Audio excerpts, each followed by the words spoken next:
He sat in the plush leather chair, a place he was sure had never felt the grime of honest work. Across the mahogany desk, the lawyer, a man named Denton, pushed a thick, cream-colored envelope toward him. Inside was a check for $250,000. The crisp, clean paper felt wrong in his calloused hands.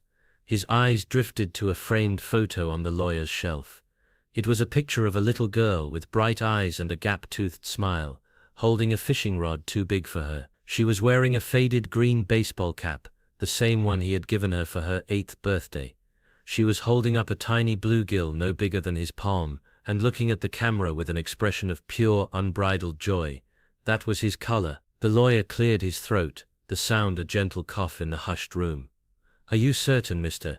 Oswin?" Denton asked, his voice low and full of an unspoken pity. Oswin didn't answer right away. He just stared at the little girl in the photograph, and then at the check in his hands. A check that had been meant for her. His jaw tightened. Without a word he just nodded, a single definitive motion. His first call came on a Tuesday. The calendar on the wall of my garage was already dog-eared, a smudge of grease marking the 21st of December.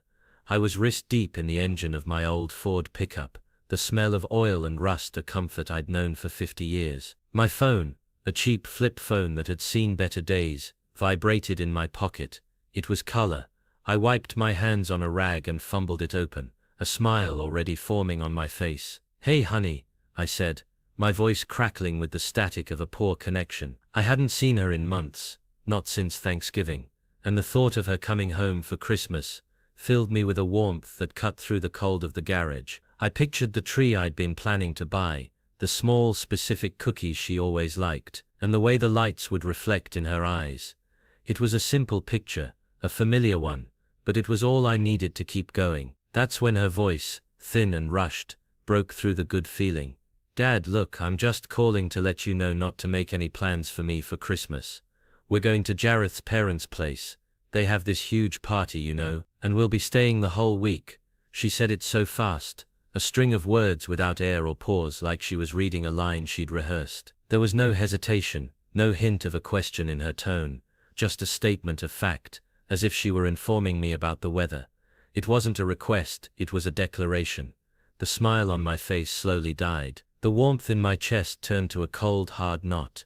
I listened to the silence on the other end of the line, trying to process what she was saying, trying to find a place for myself in her busy, well-planned life. She continued, a little louder this time, as if I hadn't heard her. "Are you there, Dad? I'm just letting you know not to expect me. We're so busy with everything.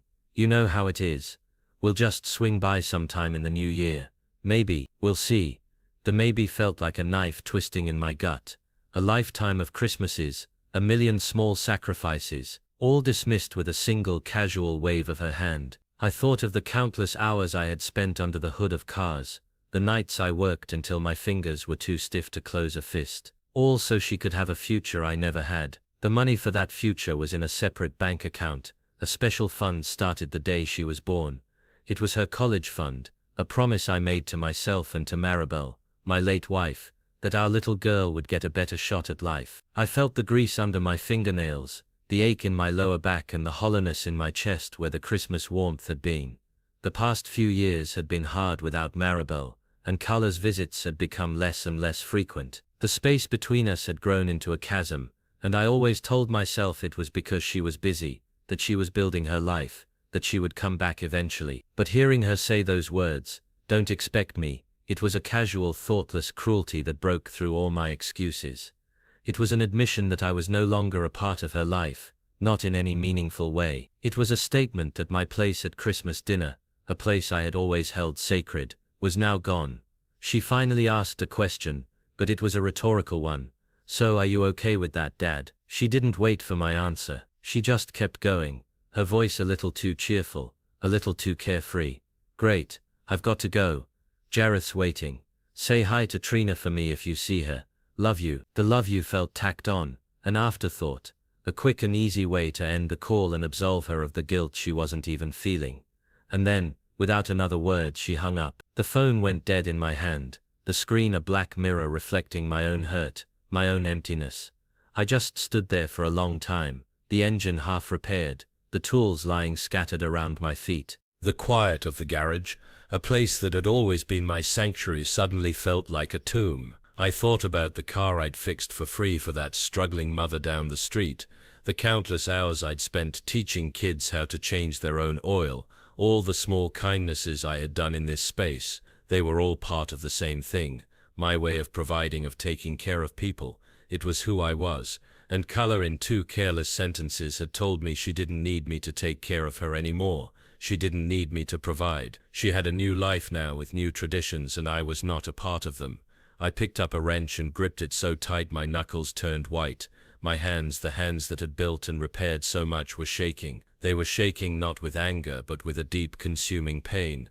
This wasn't just a cancelled dinner, it was a rejection of everything I had been, everything I had done. The college fund, $250,000, was the final tangible proof of my love, a love I had poured into her future, a future she was now building without me.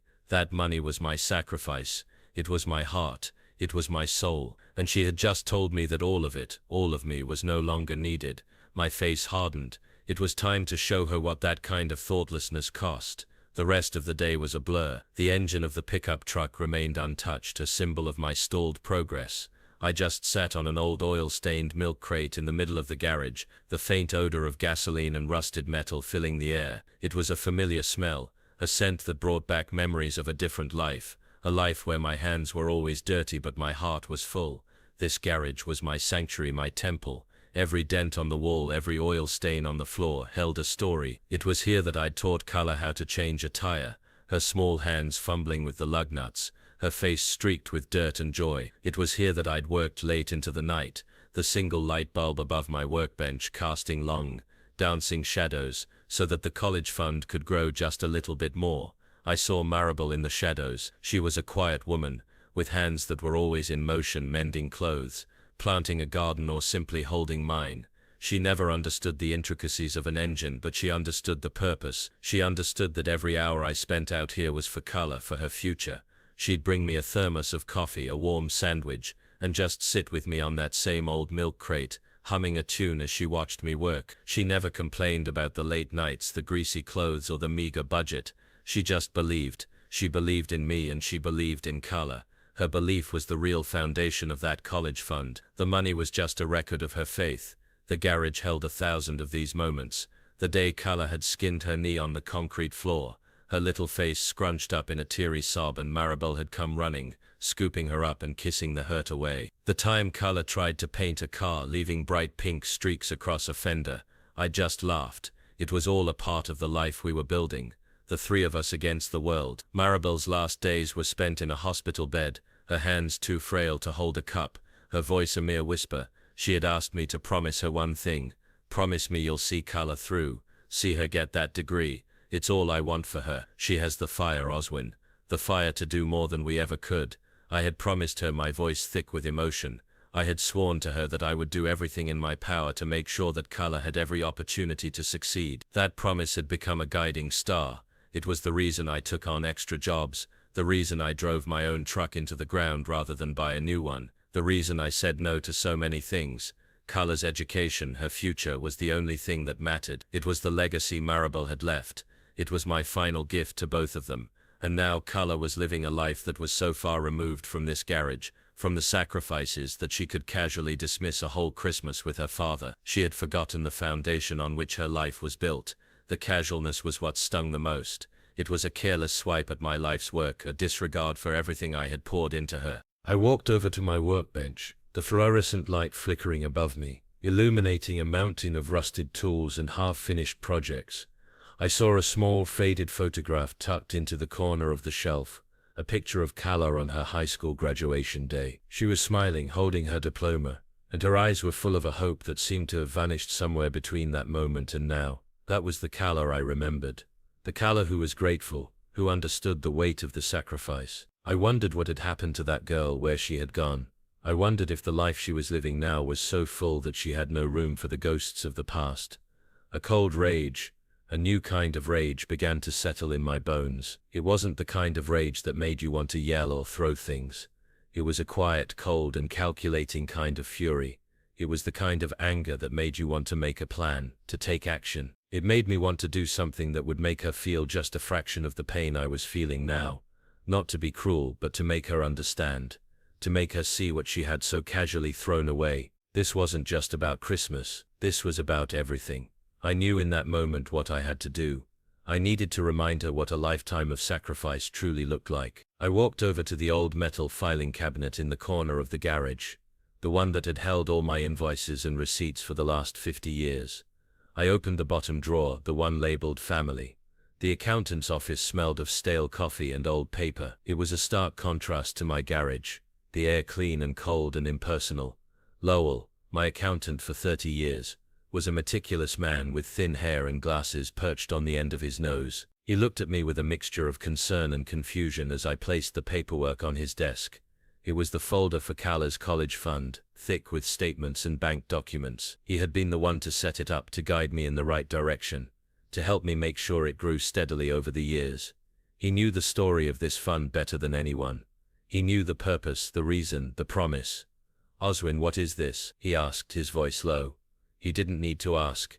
He saw the official-looking title, the account numbers, the signatures. He knew exactly what it was, but he was giving me a chance to explain myself. A way out of what he clearly saw as a terrible mistake. I leaned forward in my chair, the plastic squeaking under my weight. "I need to liquidate it, Lowell. All of it.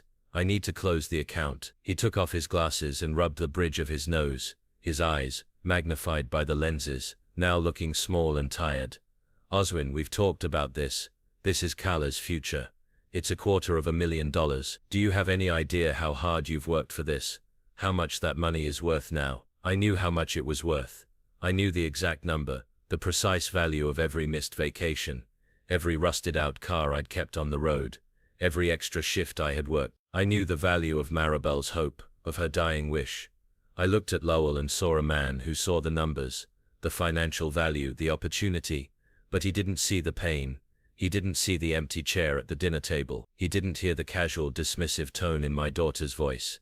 "I'm not paying for a future she doesn't want me to be a part of," I said, my voice as hard and cold as the concrete floor of my garage. "She's made her choice.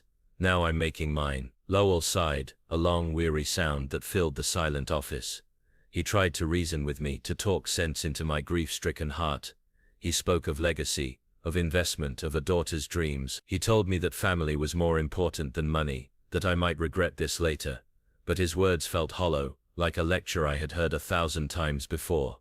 He didn't understand that to me this wasn't about money. It was about a promise that had been broken, a sacrifice that had been taken for granted. The money was just a symbol, a physical representation of everything I had done for her. And now that symbol was tainted. It was a constant, painful reminder of her indifference. The only way to get rid of the pain was to get rid of the symbol. He finally gave up trying to talk me out of it.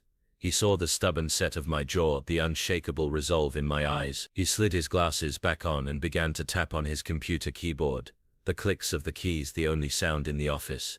He pulled up the account information, the numbers filling the screen like a testament to my years of hard work. The number was even bigger than I had remembered. I felt a fleeting moment of regret, a pang of doubt. But then I pictured Carla's face, not in the photo, but as it was on the phone, casual and dismissive. And the feeling was gone. My resolve hardened once more. I would do this. I would show her. He finished typing and looked back at me, his face grim. "Oswin, I've started the process. The funds will be transferred to your checking account in a few business days." He paused, and for a moment I thought he was going to make another plea, but his face just got grimmer. He leaned forward and lowered his voice, as if he were about to tell me a secret. "You know there's a penalty for early withdrawal, right? It's going to be a substantial amount. The bank needs to be compensated for the interest you've earned over the years. It's not just a small fee, Oswin. You're going to lose a lot of money." I knew this was coming. I knew that there would be a financial cost. I had expected it, prepared myself for it. But hearing him say it out loud made it feel so real. The penalty was over $25,000, a number that would have made me sick to my stomach just a week ago. But now it just felt like a necessary cost, a part of the sacrifice. It was the price of my pain, the cost of my lesson. With the paperwork signed and the process started, I left Lowell's office feeling both lighter and heavier at the same time. The weight of the decision was gone, but the weight of the choice, of the finality of it all, was crushing. My old pickup, which had always felt like an extension of my own body, seemed to groan under the weight of my sadness as I drove away. I didn't have a plan, a destination. I just drove. I found myself on the interstate, the car's engine a low, comforting hum beneath me. I passed the exit for my own hometown but didn't take it. The road, as it often did, seemed to guide me on its own. It led me toward the city where Carla had gone to college, a place I had visited a few times when she was a freshman, full of hope and naivety. The campus had always felt like a foreign country to me, all manicured lawns and grand brick buildings. It was a world away from the grit and grease of my garage, a place I never thought I would fit in, but I had made myself fit in for her. I had stood on the sidelines, a proud, quiet ghost, watching her become the person she was meant to be.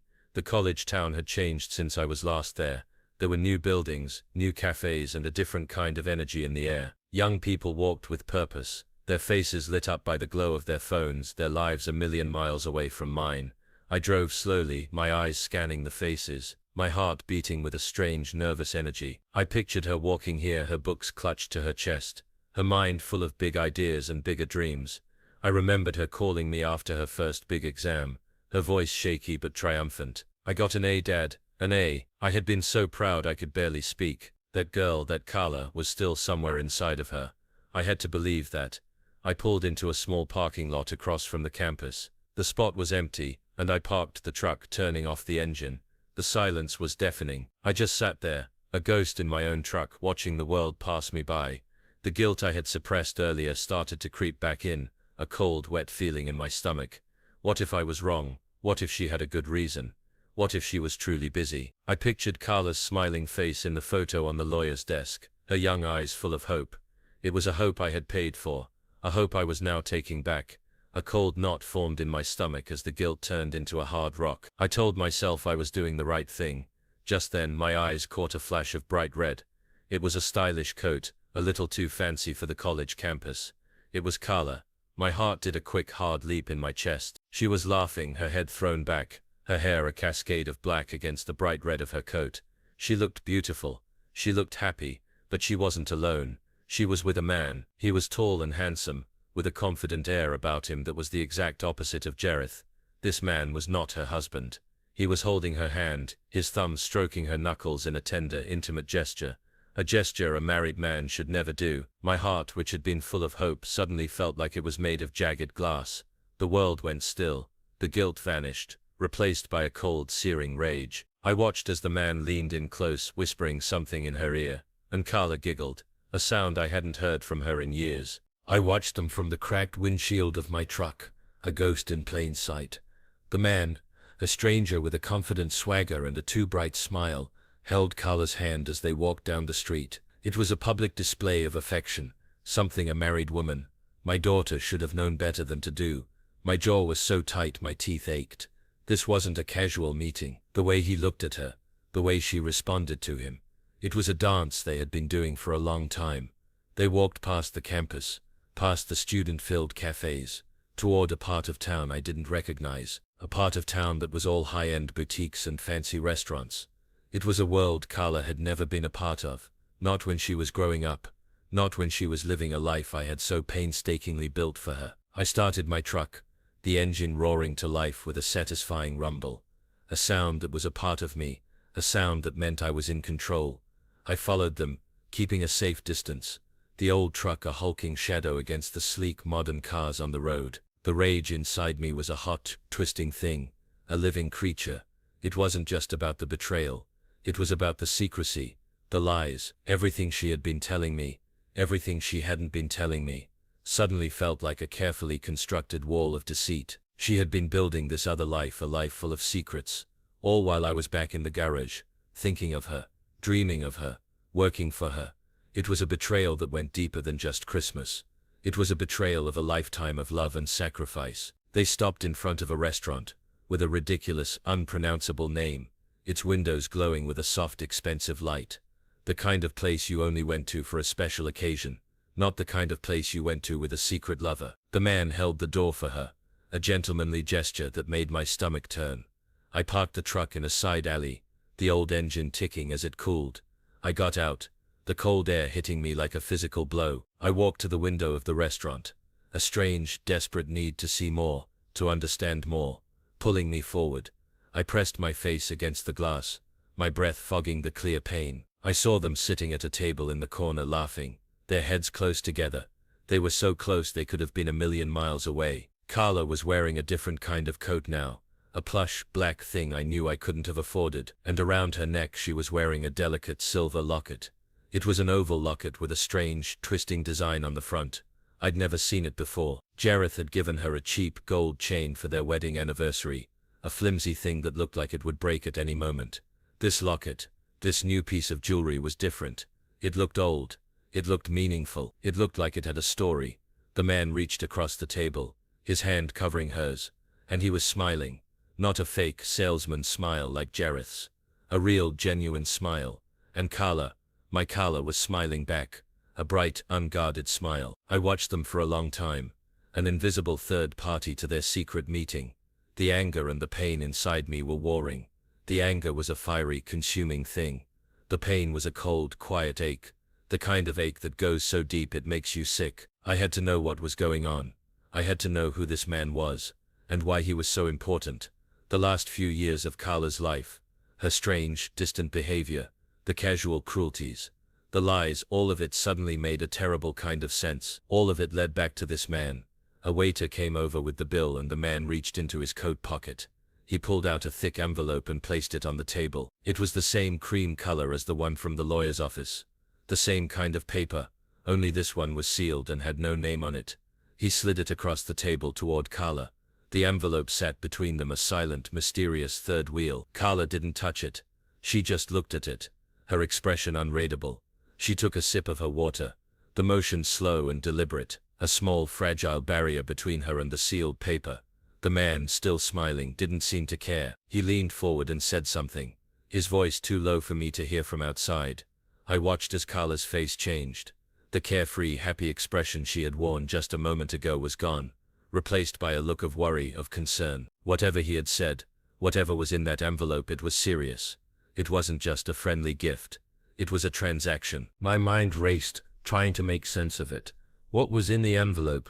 Was it money? Was he giving her money? Why? The question swirled in my head, a vortex of fear and suspicion. I had worked so hard, all my life, to make sure my daughter never had to ask for help, never had to rely on anyone but me. I had built a future with my own hands, with the grit and sweat of a lifetime. And now here she was, in a fancy restaurant, taking an envelope from a man who was not her husband. It felt like a deep personal insult, a public display of her lack of need for me. It was a rejection of everything I had ever stood for. I turned away from the window, the image of them seared into my brain. The cold air hit my face, a slap of reality. I got back into my truck, the driver's side seat still cold from the winter air. I started the engine, the familiar rumble, a low comfort in the chaos of my thoughts. I drove, not back toward home, but in the opposite direction, toward nothing in particular, just away. Away from the fancy restaurants, away from the lies, away from the feeling of being an outsider in my own daughter's life.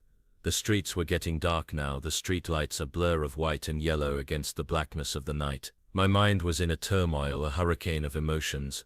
I thought about the last few years, the way Carla had become more distant, the way our conversations had gotten shorter, the way she had stopped asking for my help. I had always attributed it to her new life, to her marriage, to her career. I had told myself that she was a grown woman, that she didn't need me anymore.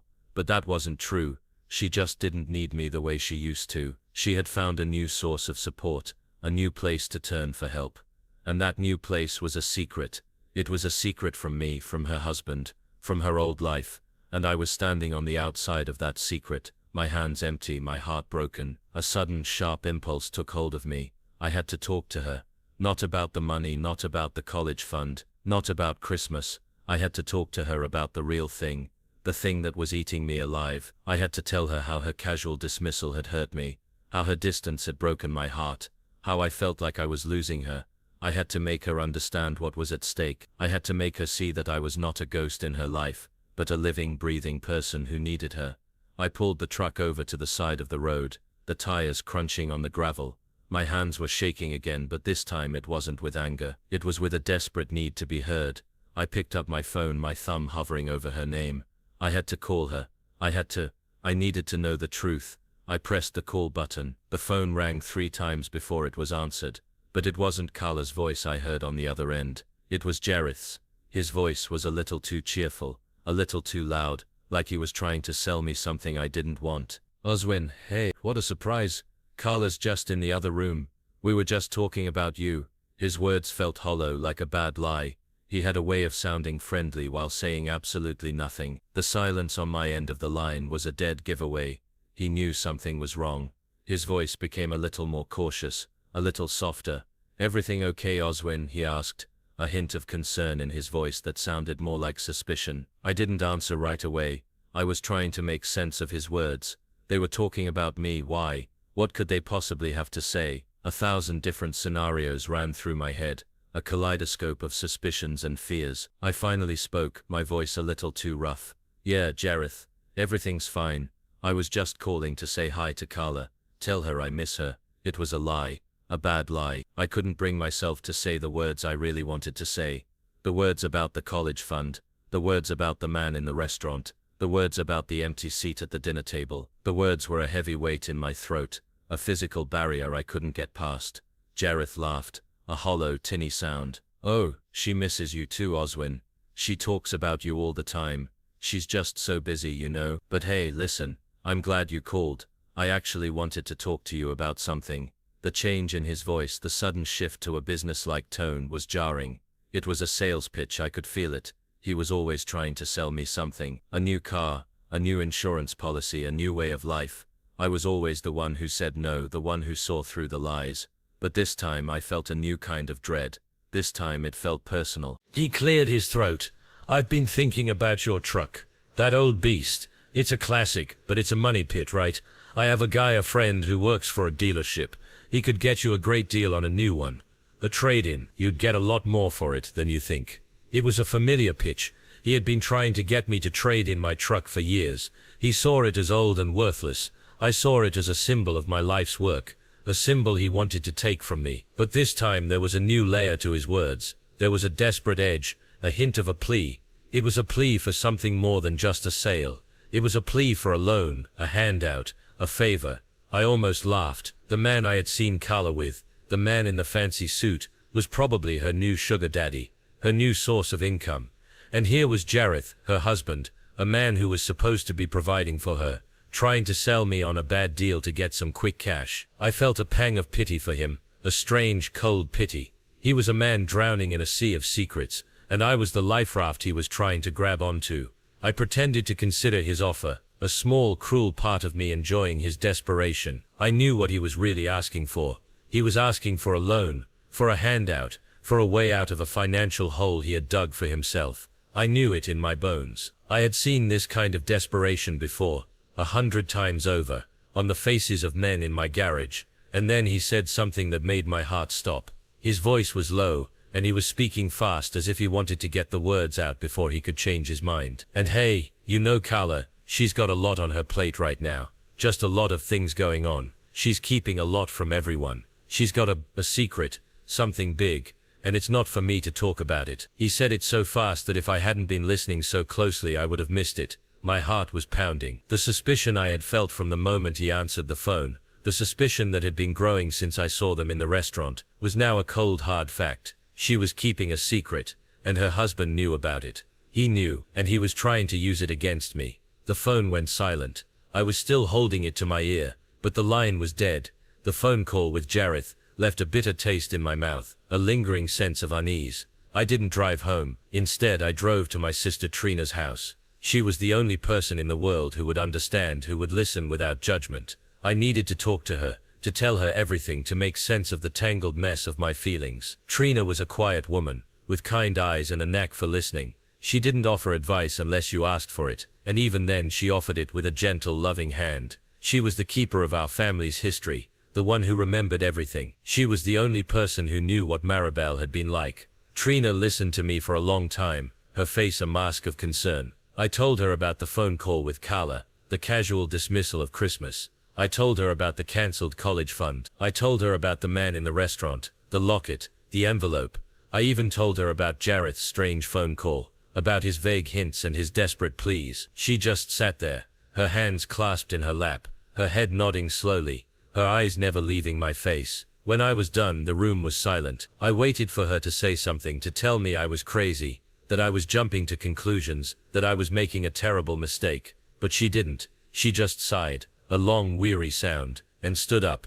"Come on, Oswin," she said, her voice soft. "Let's go look at the photo album. We need to remember who she was before we can figure out who she is now." Her words were a lifeline, a comfort I didn't know I needed. We walked into her small, cozy living room, and she pulled out a dusty photo album from a bookshelf. It was old, the cover faded, and the pages were yellowed and brittle. It was a history of our family, a record of our past. We sat on the couch together, side by side, and began to turn the pages. We looked at pictures of Carla as a baby, a toddler, a little girl. We saw her first day of school, her first Christmas play, her first bike ride. We saw a family full of love, a family that was whole. The pictures were a painful reminder of everything that had been lost. I saw Carla's smile, a bright, unguarded thing, and I ached with the memory of it. I saw her with Maribel, their hands clasped, their heads close together. They were a team, a beautiful, inseparable unit. I saw Maribel's face, her eyes full of a love that was so pure it made my chest hurt. We turned the pages slowly, each picture a memory, a ghost of a life that was gone. I saw a picture of Carla on her 7th birthday. She was wearing a new dress and she was holding a small silver locket. It was a gift. It was the same locket I had seen on Carla's neck just hours ago, the one with the strange twisting design on the front. My heart did a quick, hard leap in my chest. I pointed to the picture, my finger trembling. "Look, Trina, the locket.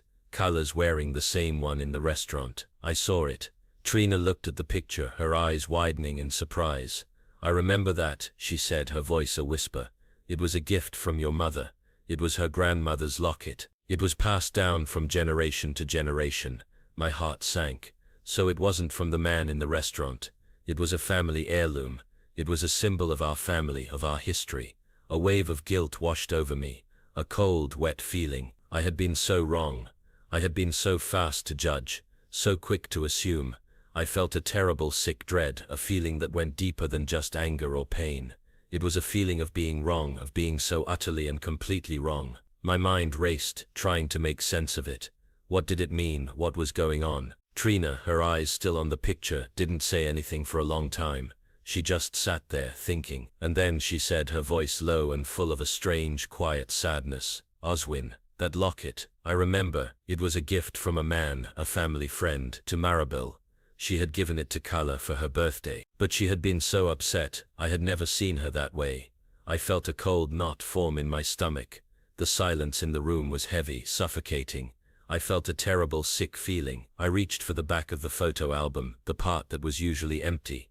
I ran my fingers along the back cover and felt a small, thin, folded piece of paper. I pulled it out. It was a letter, old and faded, the paper so thin it was almost transparent. It was from Maribel. The paper was so thin it felt like dust between my fingers. The handwriting, delicate and elegant, was Maribel's. My heart was pounding, a frantic drum against my ribs. I looked at Trina, her eyes wide with a quiet, knowing sadness. She knew.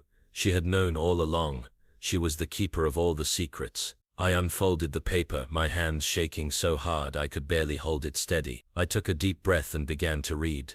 The words, penned in a graceful, flowing script, were a confession of a time long ago, a time I had almost forgotten, a time when our family was in a different place. The letter was dated a year before Carla was born, a year before the life we had planned for her had even begun. The letter spoke of a dark time, a time when my business was failing, when the bills were piling up, when we were living in a tiny apartment and our dreams felt like a distant memory. She wrote of the loneliness, the isolation, the fear that we would never get out of the hole we had dug for ourselves.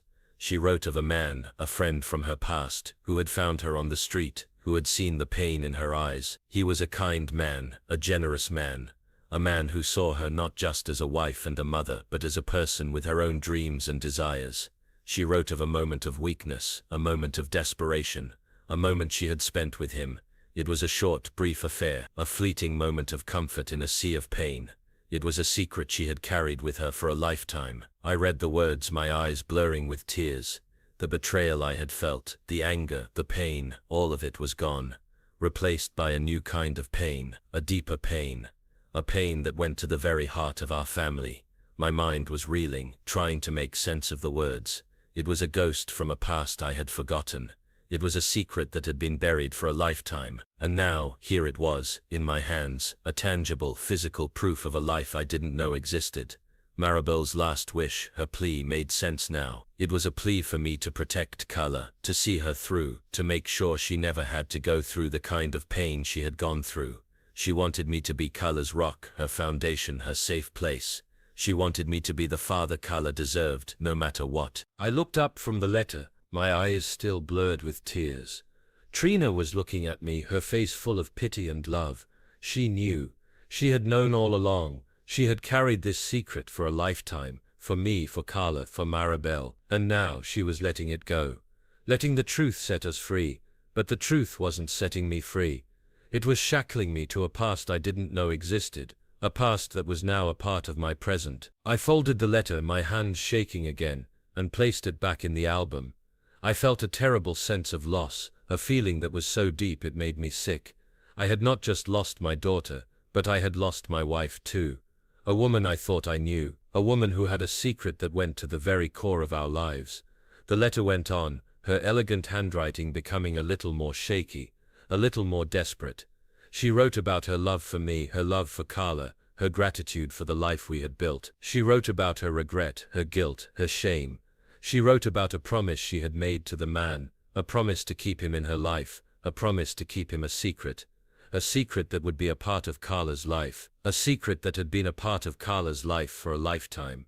And then at the very end, in a shaky, almost illegible hand, she had written, "He's the one who gave me the locket." The words were a final, brutal blow, a knife twisting in my heart. The locket was not from her grandmother, it was from him, the man from the restaurant. The man from her past, the man who had been a part of our lives, a ghost in the shadows, for a lifetime. The world went silent. The sounds of the television, the hum of the refrigerator, the distant traffic outside, all of it faded into a dull roar in my ears. The man's name was etched on the final line of the letter, a name I hadn't seen in over 3 decades. I knew that name. I had heard it before, a long time ago in a different life. He was a man Maribel had known in high school, a star athlete, a successful businessman, a man who had everything. He was a man who had left our small town for a big city, a man who had made a name for himself. He was the man I had seen Carla with in the restaurant. He was Carla's biological father. The truth hit me like a physical blow, a punch to the stomach that left me breathless. Everything clicked into place, a terrible, heartbreaking puzzle. Carla's distance, her secrecy, her strained relationship with Jareth, her casual dismissal of me. It wasn't about money. It wasn't about a new life. It wasn't about her being busy. It was about a truth she didn't know, a truth that had been hidden from her for a lifetime. It was a secret that had been a ghost in our lives for so long, and now it was a living, breathing person. And that living, breathing person was her father. He was the one who had been giving her money, the one who had been keeping her in a world of luxury and secrets. He was the one she was meeting in fancy restaurants. He was the one who was her father, not me. The pain was a physical thing, a crushing weight on my chest. I had spent a lifetime working for her, sacrificing for her, loving her as my own. I had made a promise to a dying woman to see her through, to protect her, to be her rock. But I wasn't her rock. I was just a ghost in a garage, a memory she had left behind. The college fund, a symbol of my love, was nothing compared to the truth. It was a meaningless gesture, a foolish act of a desperate, lonely man. I had been so wrong. I had been so angry. I had been so convinced that she was ungrateful, that she was selfish, that she didn't care. But she had been living a lie that had been a part of her life since before she was born. She had been living with a secret she didn't know. Trina, her voice low and full of a deep, abiding sadness, finally spoke. He came back to town a few months ago.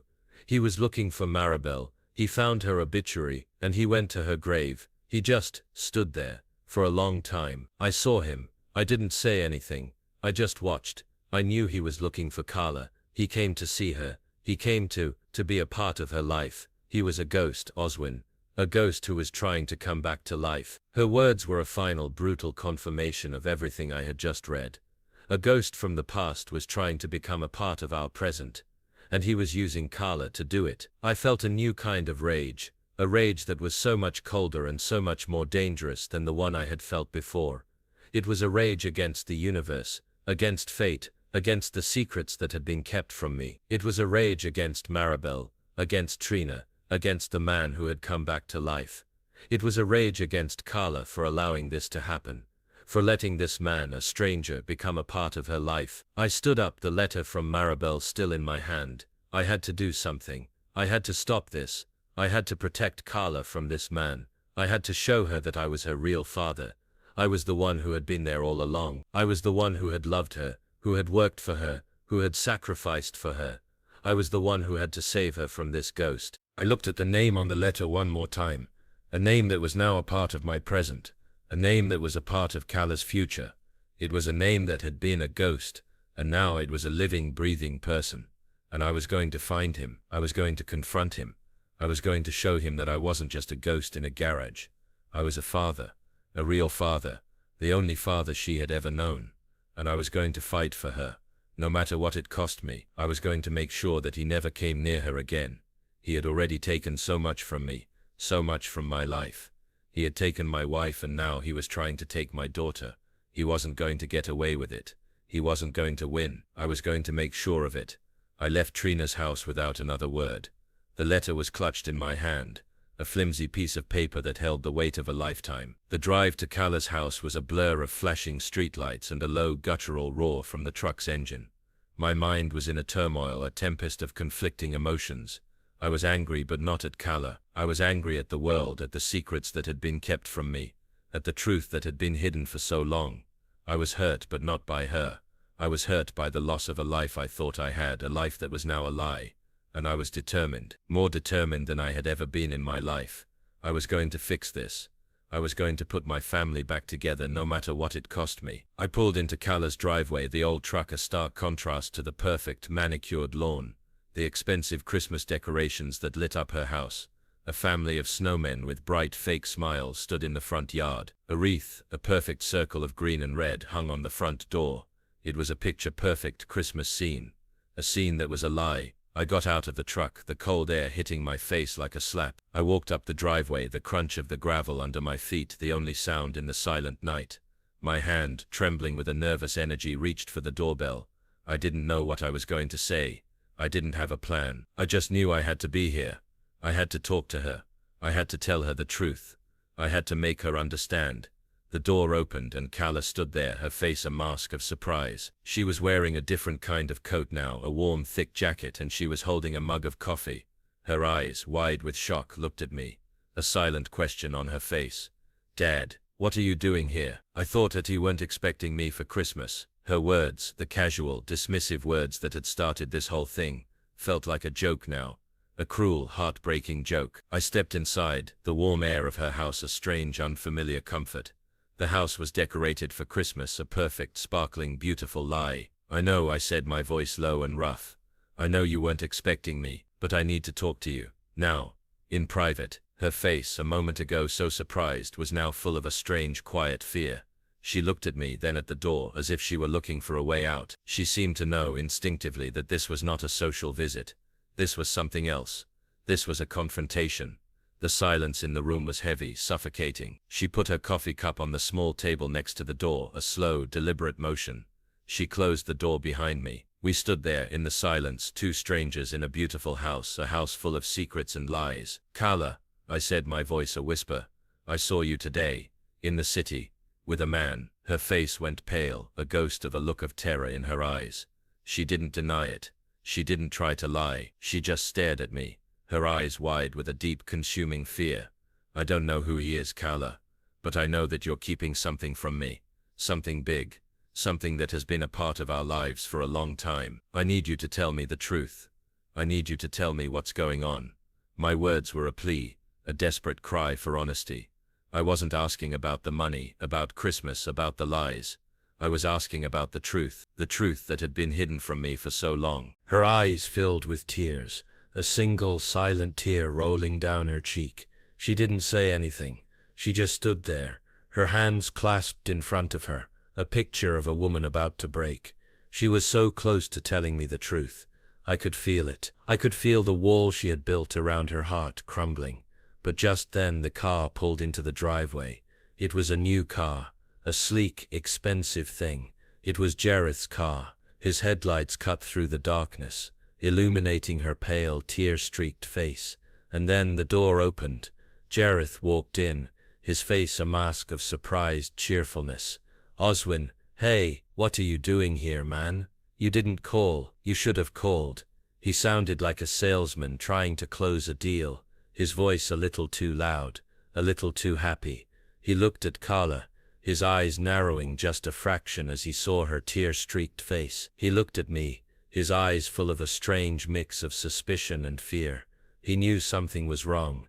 He knew it in his bones. He put an arm around Carla, a gesture of ownership, of control. Carla, for her part, flinched away from him, a small, subtle motion. But a motion I saw. It was a gesture that spoke volumes. It was a gesture that said she was not his. She was her own person. "We were just talking, Jareth," I said, my voice low and quiet. I didn't take my eyes off him. I could see the fear in his eyes, a glint of terror in the depths of his pupils. He knew I was here for a reason. He knew I had seen something. He knew I was a ghost, who had come back to life. He laughed, a hollow, tinny sound. "Talking? Good. I'm glad you guys are talking. We should do this more often." He looked at Carla, a silent message passing between them, a message of caution, of a plea for her to keep quiet. But Carla, for the first time in a long time, didn't seem to be listening to him. Her eyes were still on me, full of a strange mix of fear and a new kind of a plea for help, a plea for the truth. Jareth, a man who had always been so good at talking, suddenly had nothing to say. He looked around the room, his eyes darting from the perfect Christmas decorations to the half-empty coffee mug. He was a man drowning in a sea of his own lies, and he was looking for a life raft. He tried to change the subject, to divert the conversation. "So Carla, I think we should go get some more lights for the porch. They look a little dead, don't you think?" His words were a desperate, transparent attempt to get Carla to leave the room, to get her away from me, to get her to keep her secret.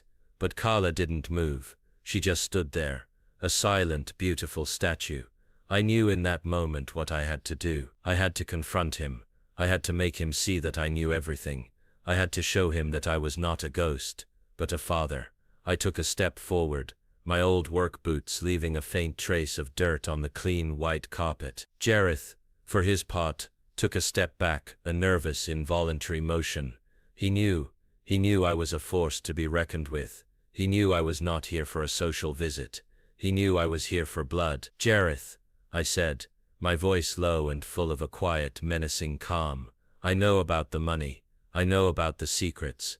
And I know about the man in the restaurant." His face went pale, a ghost of a look of terror in his eyes. He didn't try to deny it. He just stared at me, his mouth open, a silent gasp of shock. He looked at Carla, a look of betrayal and anger in his eyes. "You told him," he said, his voice a harsh whisper. Carla, for her part, just shook her head, her eyes still on me. "I didn't tell him anything, Jareth," she said, her voice low and full of a new, quiet strength. "I'm not the one with the secret." Her words were a lie. She was the one with the secret, but she was trying to protect herself. She was trying to fight back. Jareth, his face a mask of fear, suddenly seemed to shrink. He had lost control of the situation. He had lost control of Carla. He looked at me, a flicker of something new in his eyes, a flicker of something desperate, of something that was close to a threat. "You better be careful, Oswin," he said, his voice low and full of a quiet menace. "You don't know what you're messing with. There are other things at stake here, legal things, things that are a lot bigger than you think." He said it so fast, that if I hadn't been listening so closely, I would have missed it. My heart was pounding. He knew everything. He had been a part of it all along. He had been using Carla's secret to his own advantage. He had been a part of the lie. The silence in the room was a thick, suffocating thing. "Jareth," words hung in the air, a threat and a confession all at once. He was trying to bluff his way out of a corner he had put himself in. I looked at him, a man I had never liked, but a man I had tolerated for Carla's sake. And now, I saw him for what he was, a frightened, pathetic man, who was willing to use his wife's secrets to get what he wanted. He was a salesman, a con man, a man who saw the world as a transaction, and I was not a man he could sell to. I was a man who had seen everything, a man who had been through everything. I took a deep breath, the clean, cold air of her house, filling my lungs. I was in control now. He had lost. He had revealed his hand. I looked at Carla, her face a mask of fear and shock. She was finally seeing him for what he was. She was finally seeing the truth. She was finally seeing the person she had married. A man who was willing to throw her under a bus to save his own skin. I looked back at Jareth. "You're right, Jareth," I said, my voice low and quiet. "I don't know what I'm messing with, but I know what you're messing with. You're messing with my daughter, and that's a mistake you're going to regret for the rest of your life." My words were not a threat. They were a promise to a father. I pulled the letter from my coat pocket. It was old and faded, a ghost of a thing, but it was the truth. It was a tangible, physical proof of everything I had just said. I held it up, not to them, but to the world, to the perfect, silent, unmoving snowmen in the front yard. I wasn't just talking to them. I was talking to the universe. I was talking to the truth. Jareth's eyes widened. He knew what it was. He knew what it meant. His face, a moment ago so full of fear, was now a mask of pure, unadulterated terror. He knew I had the upper hand. He knew I had everything I needed to destroy him. I looked at Carla. Her eyes were still on me, full of a strange mix of fear and a new kind of understanding. She was seeing the truth now. She was seeing the lies she had been living. She was seeing the man she had married. She was seeing the father she had left behind. The silence in the room was a living, breathing thing. It was a silence that was full of the weight of a lifetime of secrets, of a lifetime of pain. I broke the silence. "Jareth," I said, my voice a whisper, "I'm not going to use this against you. I'm not going to destroy you, but I am going to make a deal, a bargain, a grand bargain that you are going to accept." He didn't say anything. He just looked at me, his eyes full of a strange, terrified plea. A plea for mercy, a plea for a way out, a plea that I was going to ignore. I looked at Carla one last time. Her eyes were still on me, her face a mask of anticipation. She knew what was coming. She knew this was not just about Jareth. It was about her. It was about her future. It was about her life. I looked back at Jareth. "I'm going to give you two options. You're going to give me everything you have and you're going to leave. You're going to leave Carla, and you're going to disappear, and you're not going to come back. Not ever. And I'm going to use the college fund to pay off all your debts." My words were a final, brutal blow, a knife twisting in his heart, a death sentence. I had him, and I was going to destroy him. I knew what I had to do now. I was going to use the fund, but not to punish Carla, to save her. I had a new plan, a new, grander plan, a plan that was going to change everything. I was going to give her the money, but there was a condition that was going to break her heart. Jareth stood frozen, a statue in the center of the room. His face was a mask of disbelief and pure, unadulterated terror. He looked at me, then at Carla, a silent question in his eyes. He had lost. He knew it. He had lost everything. The money, the control, the life he had so carefully constructed. He had taken it all away from him with a single, brutal promise. Carla, for her part, was also frozen. She was staring at me, her eyes wide, her face pale. She didn't understand. She didn't understand what I was saying. She didn't understand the bargain I was offering. She didn't understand the price of her freedom. I looked at her, my heart aching with a deep, consuming sadness. She didn't know what was happening. She didn't know that I had already cancelled her college fund. She didn't know that I had a new plan, a new, more dangerous plan, a plan that was going to change everything. I took a deep breath. "I'm not giving you a choice, Jareth," I said, my voice low and full of a quiet, menacing calm. "You're going to leave. You're going to leave Carla, and you're going to disappear, and I'm going to use the college fund to pay off all your debts." My words were a final, brutal blow, a death sentence, a knife twisting in his heart. He didn't say anything. He just stood there, his face a mask of terror. Carla, for her part, was still frozen. She was staring at me, her eyes wide with a strange mix of fear and a new kind of understanding. She was seeing the truth now. She was seeing the lies she had been living. She was seeing the man she had married. She was seeing the father she had left behind. She finally spoke, her voice a whisper. "Dad, what are you doing? What is this? What's going on?" Her words were a desperate plea for understanding, a desperate cry for help, a cry that I was finally going to answer. "Carla," I said, my voice a whisper, "I'm giving you a choice, a heartbreaking choice, a choice that is going to change your life. I'm going to give you the college fund. All of it, the $250,000. I'm going to give it all to you. But there's a condition." Her face, a moment ago so full of confusion, was now full of a strange mix of hope and fear. She didn't say anything. She just waited. She knew what was coming. She knew this was not a gift. It was a test. It was a way for me to save her. But she didn't know the price. "The condition is this," I said, my voice low and full of a quiet, heartbreaking sadness. "You have to leave him. You have to leave Jareth. And you have to come home. You have to come home to me. For good." My words were a final, brutal blow, a knife twisting in her heart, a heartbreaking choice, a choice that was going to change her life, a choice that was going to break her heart. She looked at me, her eyes full of a strange mix of fear and a new kind of understanding. She looked at Jareth, his face a mask of terror. She looked at the perfect, beautiful lie of a Christmas tree in the corner of the room. And then her eyes filled with tears. She didn't say anything. She didn't move. She just stood there, a silent, beautiful statue, a statue that was about to break. Jareth, for his part, just stared at me, his eyes full of a strange mix of disbelief and pure, unadulterated terror. He had lost. He knew it. He had lost everything. And Carla had to choose. She had to choose between the life she had built and the life she had left behind. The choice was hers. And I, her father, was going to wait. I was going to wait for her to make her choice. I was going to wait for her to come home. I left Carla's house that night without a word. The silence of the old truck felt different now. No longer a tomb but a sanctuary. The weight of the world, of the secrets, of the pain was still there, but it was a different kind of weight. A weight of a choice made, of a battle fought. The battle wasn't over. But for the first time in a long time I felt a sense of peace. I had given Carla the choice. I had given her a way out. I had given her the truth. And now all I could do was wait. I drove home, the streets a blur of Christmas lights and a low, quiet roar from the truck's engine. The house was cold and dark when I got there.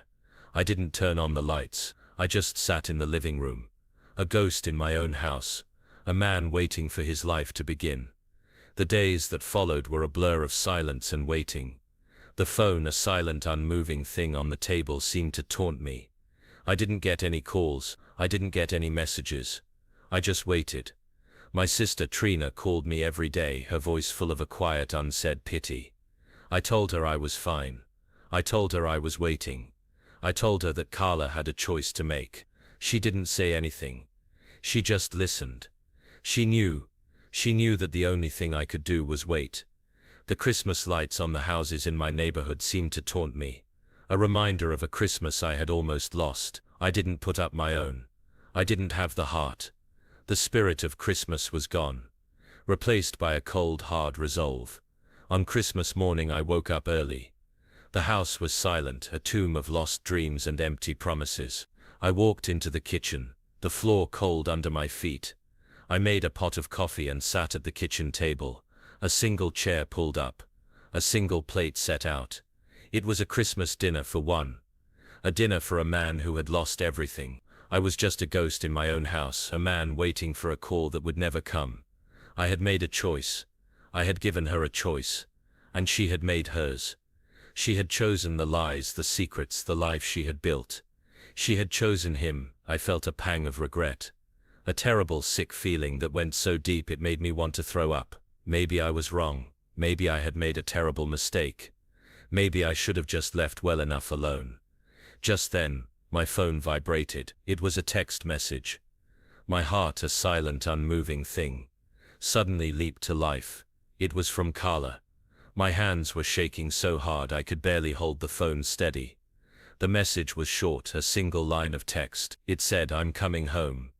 My heart, a moment ago so full of sadness, was now full of a strange, quiet hope. I sat there for a long time, the words a burning fire in my hands. She was coming home. She had made her choice. She had chosen me. She had chosen us. I took a deep breath, the cold air of the kitchen a strange, beautiful thing. I stood up and walked to the front door. The Christmas decorations on the front lawn, the snowmen, the wreath, all of it suddenly felt like a lie. A beautiful, perfect, glittering lie. I looked at the old, unmoving door of my house, the door I had left open for her for a lifetime. And then I heard a sound, a quiet, soft knock, a sound that was a part of a memory, a part of a past. I opened the door. Carla was standing there, a small duffel bag in her hand. Her hair was messy, her face was tear-streaked. But her eyes were full of a strange mix of fear and a new kind of peace. She didn't say anything. She just looked at me, looked at the old, tired man in the old empty house, looked at the man who had given her a choice that was going to change her life. And then she smiled, a small, sad, beautiful smile, a smile that said everything. And then she spoke, her voice a whisper. "I'm ready to come home, Dad." The empty seat at the table was no longer a symbol of my loss. It was a symbol of her choice. It was a symbol of a past she was leaving behind for a new future.